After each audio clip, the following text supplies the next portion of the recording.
Thanks so much. Well, the holidays are behind us and many are returning to work this week, some for the first time in person since 2020. And after a challenging 2 years, mental health has become a serious issue in the workplace. If you're an employer, there are some things you can do to ensure your employees still feel supported.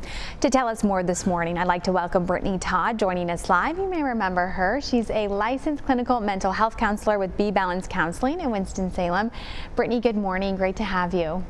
Good morning. Thank you. Anytime. So let's first start out with the facts and figures around workplace mental health in this new year of 2022.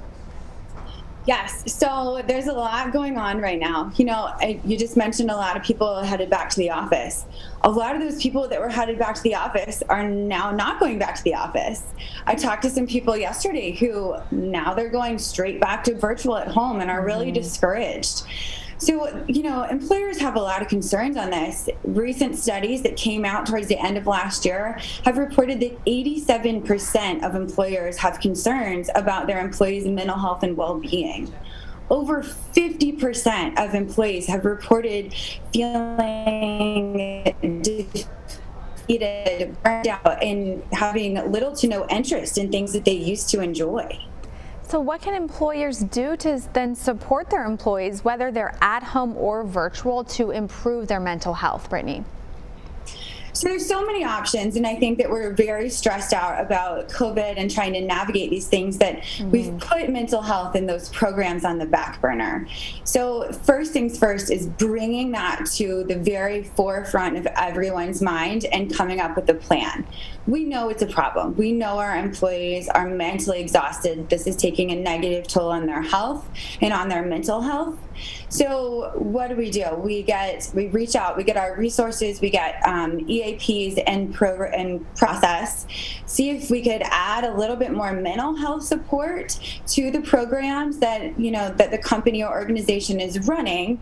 And I hate to say it, but almost require this of your employees, at least check-ins and consultations with a mental health professional, just to really encourage that mental health support outside of the office. I mean, also incorporating trainings for your staff, for your executive staff even, to help employees be able to recognize signs and symptoms of mental health struggles in colleagues, but also within themselves, and really encouraging reaching out for help. Again, what we've talked about in the past of normalizing that mental health. Absolutely. And what would your advice be for companies who may have more specific needs, right? There's so many different avenues of the workplace and what people, may do, to spend their time each day. So what about if someone needs something specifically to improve their mental health? So that's where individualized programs come in handy.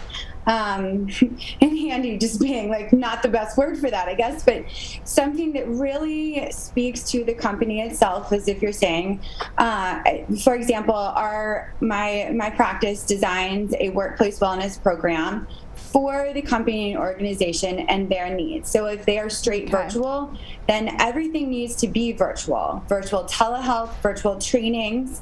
If they are specifically struggling with depression, anxiety, then that's what those trainings need to be geared towards. And obviously, we all need a little bit of work-life balance, but finding a way and an equation that is going to support your company or organization best is the ultimate goal. And so consulting with a mental health professional and or physician is one of the things that I think is imperative this year. And Brittany, how would you recommend employees to speak up? Is there a certain way to kind of say, hey, I need help? Is there a way to, like you say, normalize this sort of conversation? I wish we all just had that white flag. That we just walk around, wave that white flag, raise your hand in Zoom meetings. But just speak up. Speak up. Don't be afraid. A lot of mistakes I think we've made in the past as employees is just holding that in and trying to buck up and push through. As employers, I think I see a lot of, just fear of employees going to employers and feeling like they're going to get in trouble if they have to miss work for an appointment. So as employers, make this a safe space. Encourage your staff to come to you. Go reach out to them, whether that's in a mass email or, a talk that you give. Reach out to them and tell them that it's safe. And then employees, don't be afraid. If your mental health is not strong, nothing else is going to feel good, even our physical health. So don't be afraid to go to your employer and say, here's my white flag, here's my hand on Zoom, I need some support. What can we do? Great tips as always, Brittany. Thank you for your time, for joining us here on The Local Vibe. And remember, folks at home, you can always learn more about how to work with Brittany and her team at BeBalancedCounseling.com. Always vital conversations to have.